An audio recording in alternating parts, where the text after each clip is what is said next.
أعوذ بالله من الشيطان الرجيم. بسم الله الرحمن الرحيم. الحمد لله الذي لا يبلغ مدحته القائلون ولا يحصي نعماءه العادون ولا يؤدي حقه المجتهدون، والصلاة والسلام على أشرف الخلق محمد وآله الطيبين الطاهرين. اللهم صل على Muhammadin wa ali Muhammad. Ni watu wengi mno tunatamani kutoka katika giza la kumuasi Mwenyezi Mungu Subhanahu wa Ta'ala na kuingia katika nuru ya taa na utiifu, ili tuweze kufikia mafanikio, ili tuweze kufikia ukamilifu. Lakini unaporudi kutizama sababu zinazowakwamisha watu wengi kutoka katika giza la kumuasi Mwenyezi Mungu Subhanahu wa Ta'ala, unawapata ni kwamba hawamiliki funguo ya kufungulia milango ya kheri, hawamiliki funguo ya kufungulia milango ya baraka, ili kuweza kutoka katika wimbi na giza la maasi wanayoyafanya kila siku ya Mungu.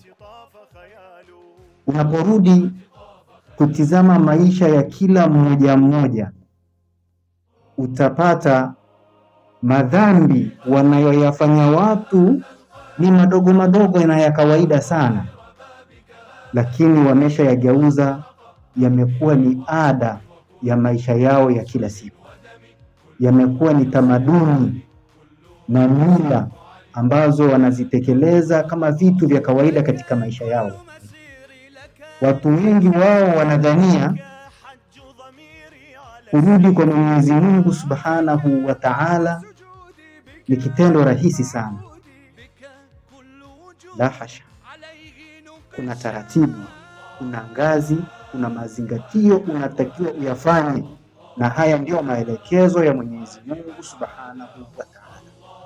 Unapomsoma Ali ibn Abi Talib alayhi salam alipoeleza daraja za mtu anayetaka kutubu, pale alipoulizwa kwamba nataka kutubu, je, toba ni kusema tu astaghfirullah, Mungu naomba msamaha? Akasema hapana, kuna ngazi zake, akawa ameziorodhesha, sio mahala pake kuzitaja kwa sasa.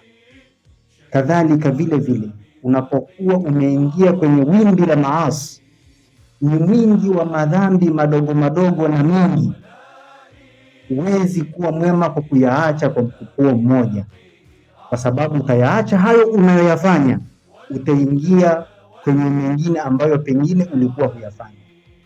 Lakini kwa kufuata utaratibu na ngazi na milango na yale madaraja ya kuweza kuyaacha madhambi unayoyafanya, unaweza kuingia kwenye wema na ukawa ni mtu mu'min na mtu sahihi, lakini kwa kuzingatia maelekezo ya Mwenyezi Mungu Subhanahu wa Ta'ala. Na ndipo unapomrudia Nabiyullah Daud, alimuuliza Mwenyezi Mungu ni kuabudu vipi? Mungu akamwambia niabudu vile mimi ninavyotaka, sio vile wewe unavyotaka. Kadhalika tunapotaka kurudi kwa Mwenyezi Mungu Subhanahu wa Ta'ala, lazima turudi kwa Mungu kwa namna anayotaka yeye, na wala sio kwa namna tunayotaka sisi.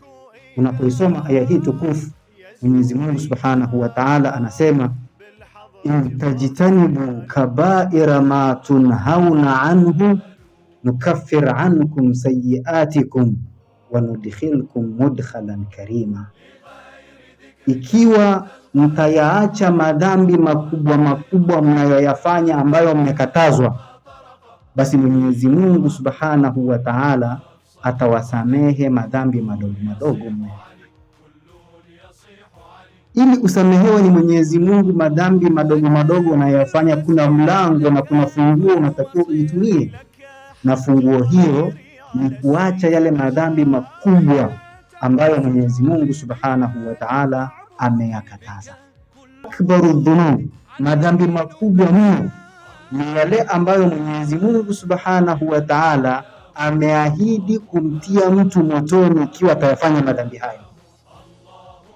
Sio tu kwamba utapewa adhabu, la, dhambi hilo ukilifanya lazima utaingia motoni.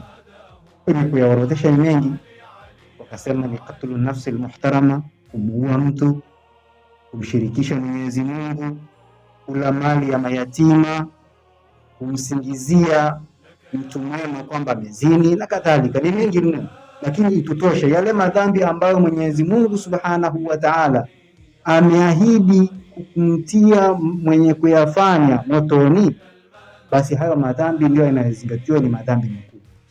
Ikiwa mtu atajitenga na madhambi hayo, ikiwa mtu atakaa mbali na madhambi hayo, basi madhambi madogo madogo anayafanya Mwenyezi Mungu Subhanahu wa Ta'ala atamsamehe, kama vile kuiba, kama vile kusengenya, kama vile kufitinisha, kama vile kudanganya na mengineyo mengi, kuchelewesha swala na mengineyo mengi. Lakini unaporudi kwa al-Imam Ali alayhi salam, alipoambiwa nitajie madhambi makubwa makubwa, akataja, akaanza na kumshirikisha Mwenyezi Mungu, kukufuru, kuua nafsi. Haya yote ni madhambi makubwa. Yule bwana akamuuliza al-Imam Ali, je, kuacha kuswali si katika madhambi makubwa? Imam Ali akasema naam, ni katika madhambi makubwa. Kaambia, lakini katika orodha uliyoyataja haujataja kuacha swala kwamba ni katika madhambi makubwa. Imam Ali akasema hapana, mimi nimesema. Akasema wapi umesema? Akasema pale niliposema kukufuru ni katika madhambi makubwa, na tariku salati kafirun, na mwenye kuacha kuswali ni kafiri. Kwa hiyo ni katika madhambi makubwa. Sasa ili kushikamana na kamba ya Mwenyezi Mungu Subhanahu wa Ta'ala na kumiliki funguo ya kufungulia milango ya kheri na baraka na kupata wasaa wa kutubu na kusamehewa ni Mwenyezi Mungu Subhanahu wa Ta'ala, tunatakiwa tuyatambua madhambi makubwa na tujitenge nayo.